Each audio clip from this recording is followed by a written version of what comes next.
Tiffin পিরিয়ডে ক্যান্টিনে গিয়ে দেখে সব টেবিল বুক, শুধু একটা টেবিলে দুইটা ছেলে বসে আছে। চুমকি বলো, ভাইয়া আমরা এখানে বসতে পারি? ছেলে দুটো মাথা তুলে তাকানোর সাথে সাথে চুমকির চোখ বড় বড় করলো। এ তো তখনকার ছেলে দুটো। চল বলে ওরা আসতে যাবে। সিয়াম বলো, তোমরা বসতে পারো, তাছাড়া এখানে কোনো টেবিল ফাঁকা নেই। ফাঁকা হওয়ার অপেক্ষা করতে করতে ক্লাস টাইম শুরু হবে। কোনো উপায় না পেয়ে বসে পড়লো। তাছাড়া এদের ব্যবহার ভালো লাগলো। খেতে খেতে টুকটাক কথাই জানতে পারলো শুভর মা বাবা নেই, অ্যাক্সিডেন্টে মারা গেছে। শুভ মামা মামির কাছে থাকে। মামা মামির একটা ছেলে আছে, ওকেও নিজের ছেলের মতো ভালোবাসে। মা বাবার অভাব বুঝতে দেয়নি। কোনো শপিং করলে আগে শুভর জন্য করে। সিয়ামের একটা বড় বোন আছে। এভাবে সবার পরিচয় হলো, সাথে সবাই বন্ধুও হলো। আশিক ক্লাস করাচ্ছে, খেয়াল করলো আয়শা ওর দিকে তাকিয়ে আছে।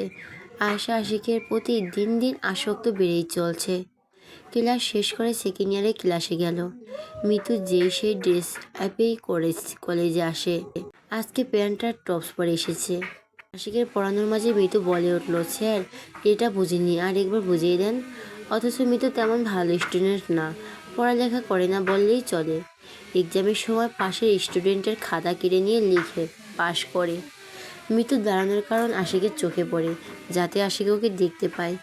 সব সময় দেখে আশিক নিচের দিকে তাকিয়ে কথা বলে। যেহেতু মিতু প্রশ্ন করেছে, সেহেতু মিতুর দিকে তাকাতেই হবে, আরও তাকাবেও। কিন্তু মিতুর ভাবনা এক বালতি সমবেদনা ঠেলে দিয়ে আশিক প্রথম থেকে আবার পড়া শুরু করে।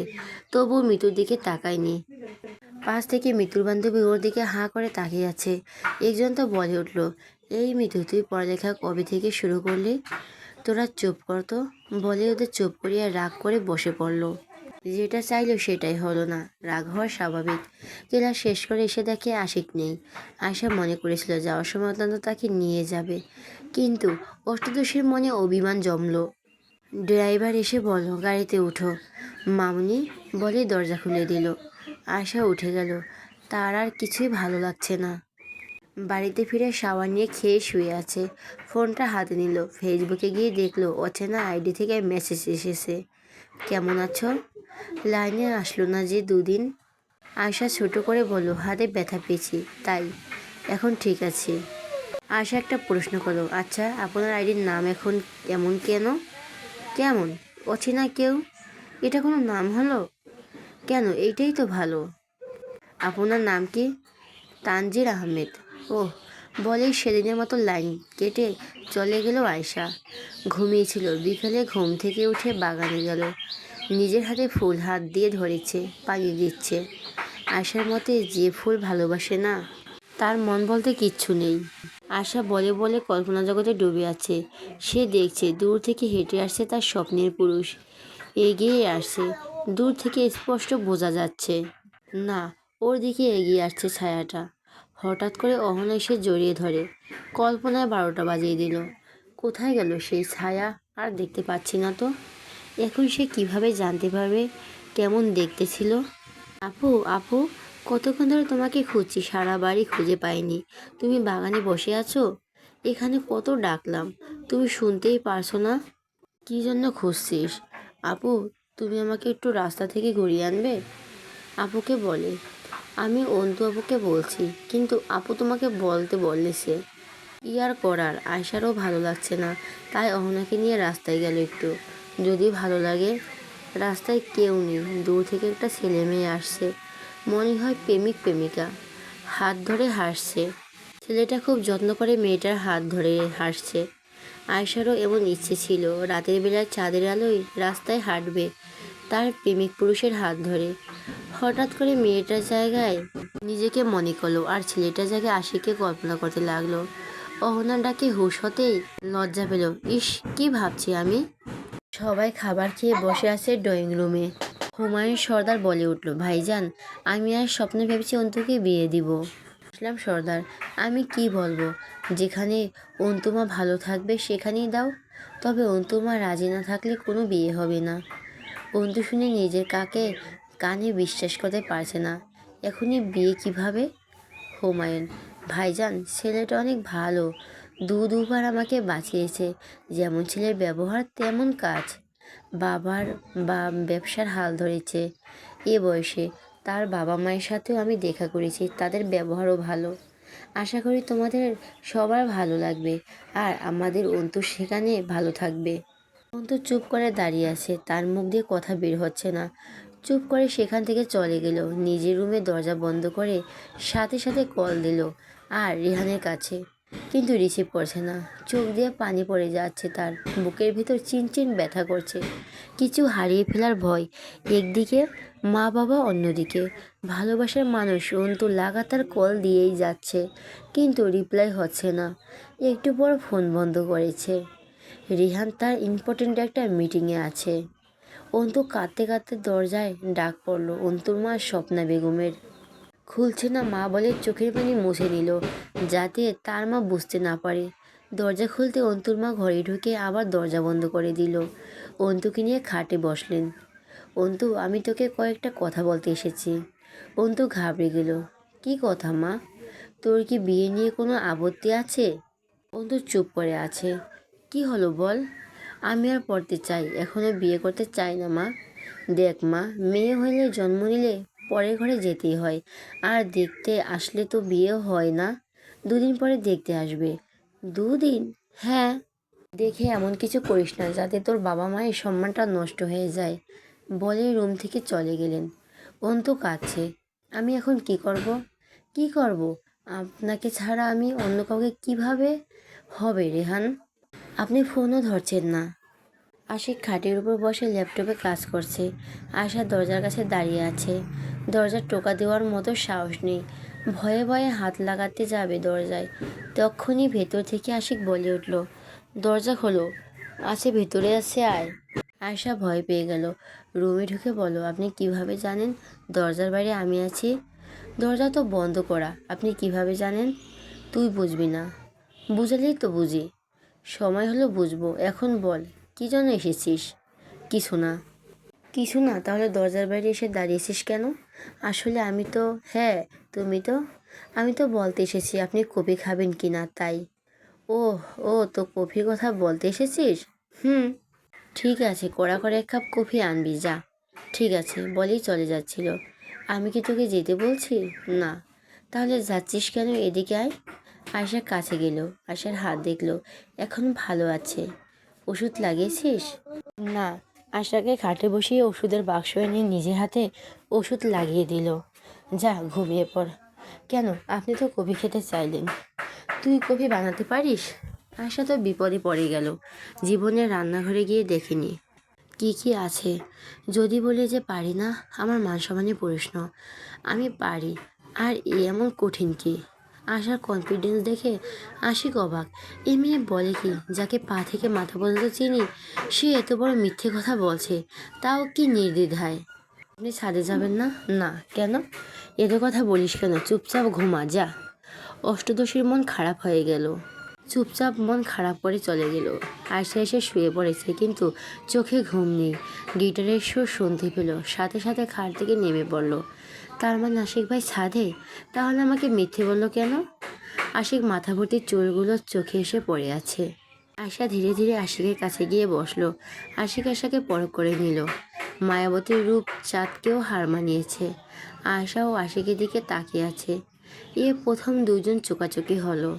অষ্টাদশীর নতুন হৃদয়ে পেমেন্ট ঢোল পিটিয়ে চলছে বুকের ভেতর, যে পরিমাণ ধুকপুক করছে। মনে হয় হাট খুলে বাড়ি চলে আসবে। মনের ভেতর কেমন অস্থিরতা বিরাজ করেছে। একইভাবে আশিক তার দিকে তাকিয়ে থাকা দেখে অষ্টাদশীর মনে অন্য অনুভূতির জন্ম হলো। সাথে সাথে চোখ ফিরিয়ে নিল। কিছুটা লজ্জাও পাচ্ছে। এমন কেন হচ্ছে তার? কোনো কারণ খুঁজে পাচ্ছে না। আশিক বুঝলো না তার রূপবতী এইভাবে চোখ ফিরিয়ে নিল কেন। পরে দেখলো গাল দুটো টমেটোর মতো লাল হয়ে গেছে লজ্জায়। আশিক আর লজ্জা দেওয়ার জন্য বলল, এই তোর গাল দুটো এত লাল কেন? তুই ব্লাশিং করছিস নাকি? আর ইউ ফিলিংস অ্যাজিমেট ফর সাম রিজন? আশিকের কথা শুনে আয়শা আরও লজ্জা পেল, কিন্তু বিড়বিড় করে বলল, আমি কেন লজ্জা পাবো? ওহ, আমি ভাবলাম তুই লজ্জা পাচ্ছিস তাই। অনেক সময় নীরবতা চলো। আশিক নিজে থেকে একটা গান ধরলো। অন্ধকার চাঁদের আলোয় নিজের ভালোবাসা মানুষের পাশে বসে ভালোবাসার অনুভূতি প্রকাশের বৃথা চেষ্টা চালাচ্ছে। তার প্রেয়সী আশিকের গভীর ভালোবাসা বোঝার ক্ষমতা এখনো হয়নি, তবে তাকে সময় দিয়েছে। যখন বড় হবে, একা একা বুঝতে পারবে, তখন ঠিক তার কাছেই ধরা দেবে, এটা তার পূর্ণ বিশ্বাস। আমাকে গিটার বাজানো শেখাবেন? আমিও শিখতে চাই। ঠিক আছে, কাছে আয়। আশা একটু এগিয়ে বসলো। আশাকে কোলে গিটার দিল। পিছন দিয়ে আশা গিটারে রাখা দু হাতের উপর আশিকের দু হাত রাখলো। আশিক শিখিয়ে দিল কোনটা কীরকম সুর ওঠে।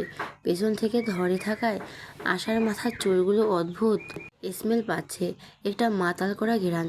আশিক চোখ বন্ধ করে নিল। আশিক ভাই, আমি পারতেছি বলেই গিটারের সুর তুলল। খুব ভালো না হলেও খারাপ হচ্ছে না। কাঁচা হাতের কিছুটা এলোমেলো সুর তুলতে পারছে, এতে ওর খুশির শেষ নেই। আশিক আশাকে রুমে নিয়ে নিজের রুমে চলে গেল। আশা শুয়ে শুয়ে আশিকের কথা ভাবছে। অন্যদিকে এক আকাশ বেদনা নিয়ে অন্তু শুয়ে আছে। চোখের পানি বাদ মানছে না, নিজেকে বোঝাতেই পারছে না। অন্যদিকে রিহানের ফোন বন্ধ। কী করবে অন্তু? এই সময় একটা মেয়ের জীবনের সবচেয়ে ভয়ঙ্কর পরিস্থিতি। যদিও রিহানের সাথে কথা বলতে জানাতে পারবে, তাহলে কিছুটা কষ্ট কমতো। অন্তু জানে যে কোনো পরিস্থিতিতে রিহান তাকে ছেড়ে যাবে না, ঠিক সামনে নিত। কিন্তু এখন কি করবে? রিহান কি আমাকে মিথ্যে আশা দেখিয়েছিল? তাহলে আমি কি হেরে গেলাম? রিহান আমাকে ছেড়ে গেল কখন, কিভাবে, কে জানে। তবে বিষয়টা সত্যিই চিন্তার বিষয়। রিহান কল রিসিভ করছে না, একটা কলও করছে না, মেসেজও দিয়ে জানায়নি সে কোথায় আছে। তবে কি সত্যি সে আর ফিরবে না? কেটে গেছে 2 দিন। আজকে অন্তুকে দেখতে আসার কথা। অন্তু অশান্ত মনে একটু আশা নিয়ে রিহানকে শেষবারের মতো কল করলো। ড্রয়িং রুমে পাত্রপক্ষ বসে আছে, একটু পরে ওকে নিতে আসবে। শেষে একটা চেষ্টার জন্য রিহানকে কল দিল, কিন্তু রিসিভ হলো না। এই 2 দিন কেঁদে কেঁদে চোখ ফুলে তুলেছে। ভালোবাসার দহন এভাবে পোড়ায়, জানলে কেউ কি ভালোবাসতো? মেয়েদের জীবন এমনই হয় না, সহ্য করতে পারে আর না বলতে পারে। অন্তুর মা আসলো কিন্তু অন্তুকে নিয়ে যেতে। লম্বা ঘোমটা নিয়ে অন্তু গেল পাত্রপক্ষের সামনে। তাকে যে অন্য কারো সামনে এভাবে যেতে হবে কল্পনাও করেনি। আপনি কোথায় রিহান? অন্তু সালাম দিল। পাত্রের মা অন্তুকে নিজের পাশে বসিয়ে নিল। ঘোমটা সরিয়ে মাশাআল্লাহ বলে উঠল, বাহ, আমার ছেলে পছন্দ আছে বলতে হবে। এত সুন্দর বৌমা আমার। অন্তু এখনো নিজের দিকে তাকিয়ে আছে। পাত্রকে দেখার নেই।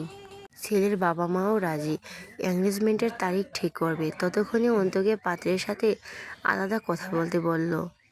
অন্তু একটা সুযোগ পেল। এই ছেলেকে বলে দিবে সে অন্য একজনকে ভালোবাসে, তাকে বিয়ে করতে পারবে না। অন্তু ছাদে নিয়ে গেল, একবারের জন্য তাকায়নি, সামনের দিকে তাকিয়ে আছে। অন্তু আর তার পেছনে দাঁড়িয়ে আছে ছেলেটা। দেখুন, আমি আপনাকে বিয়ে করতে চাচ্ছি না। আমি একজনকে ভালোবাসি, আপনি প্লিজ বিয়েটা ভেঙে দেন, আপনাকে অনুরোধ করছি। পেছন থাকা ব্যক্তির মুখে কোনো আওয়াজ পেল না অন্তু। কি হলো, কিছু বলুন। পেছন থাকা ব্যক্তির কাছে গিয়ে অন্তুকে পেছন থেকে জড়িয়ে ধরল। এ কে? ছাড়ুন আমাকে। আমাকে জড়িয়ে ধরেছেন কোন সাহসে? অসভ্যতা করছেন কেন? ছাড়ুন। বলি অন্তু মোছামুছি করছে। ছাড়বো কেন? তোমাকে জড়িয়ে ধরতে সাহসের প্রয়োজন নেই আমার। সভ্য পুরুষরা প্রেম করতে পারে না জান। অন্তুর অশান্ত মন এই কথায় শান্ত হয়ে গেল বহুল পরিচিত কণ্ঠ পেয়ে। আপনি? পেছন ঘুরে জড়িয়ে ধরে কাঁদতে লাগলো। আশিক, এই তুই এখানে কি করিস? আয়শা আমাকে অন্তুবাবুর সাথে পাঠিয়েছে। আশিক, পাঠিয়েছে ভালো কথা, এখনো এখানে দাঁড়িয়ে আছিস কেন? বোনের প্রেম দেখতে লজ্জা করে না? চল এখান থেকে। বলি আয়শার হাত ধরে নিয়ে গেল আশিক। আয়শা, আমি তো কিছু করিনি, শুধু দেখেছিলাম। আশিক চুপ কর বলে নিয়ে গেল।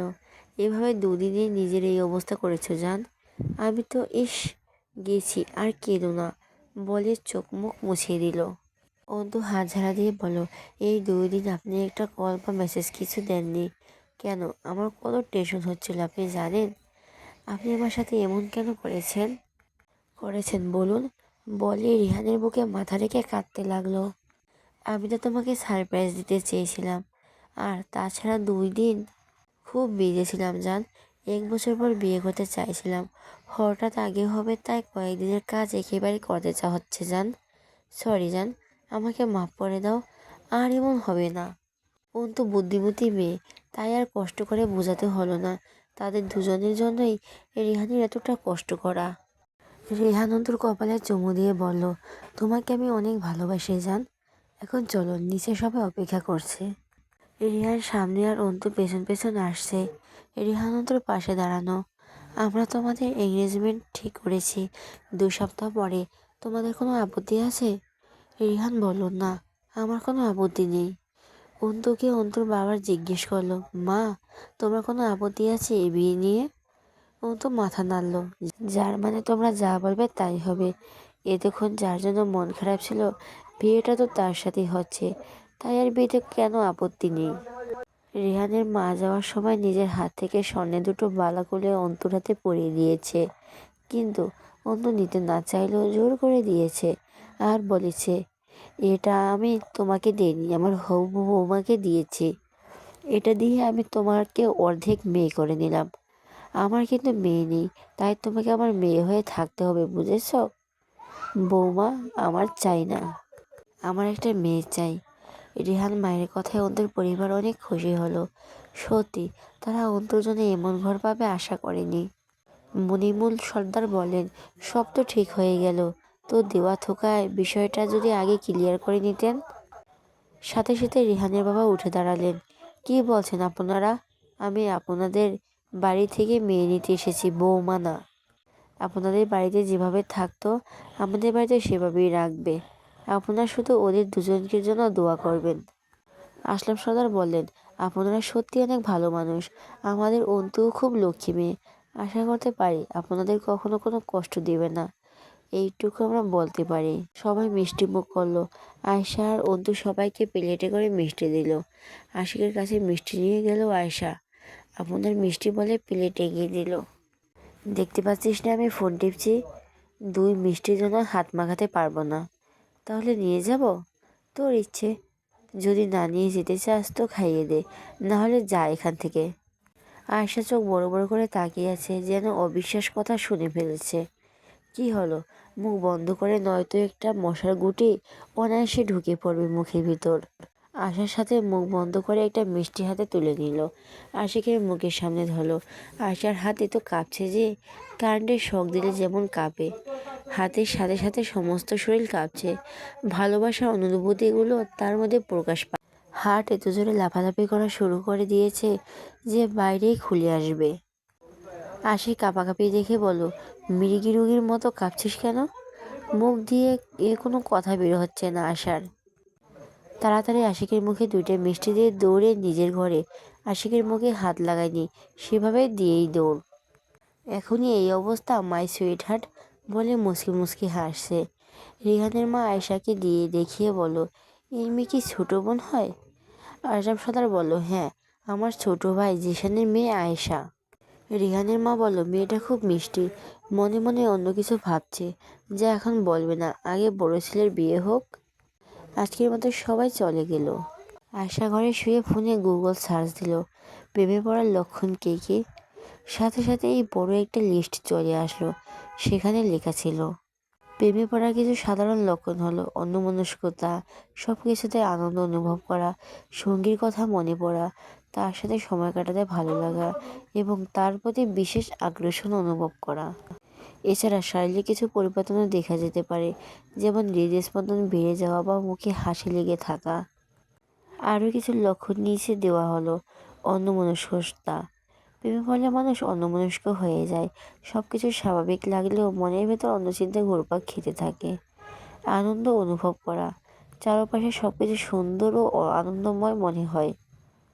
সঙ্গীর কথা মনে পড়া, যাকে ভালো লাগে তার কথা বারবার মনে হতে থাকে।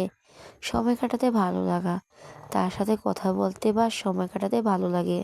বিশেষ আকর্ষণ অনুভব করা, তার প্রতি এক ধরনের বিশেষ আকর্ষণ অনুভব করা যায়। শারীরিক পরিবর্তন, হৃদস্পন্দন বেড়ে যাওয়া, মুখে হাসি লেগে থাকা, যা ঘুম কমে যাওয়া ইত্যাদি শারীরিক পরিবর্তন দেখা যেতে পারে। উচ্ছ্বাস, প্রেমে পড়লে মনে এক ধরনের উচ্ছ্বাস বা উত্তেজনা কাজ করে। কল্পনা করা, সঙ্গীকে নিয়ে নানা ধরনের স্বপ্ন বা কল্পনা করা। অন্যের প্রতি যত্নশীল হওয়া, সঙ্গীর প্রতি অতিরিক্ত যত্নশীল হওয়া এবং তার ভালো মন্দের দিক খেয়াল রাখা ইত্যাদি।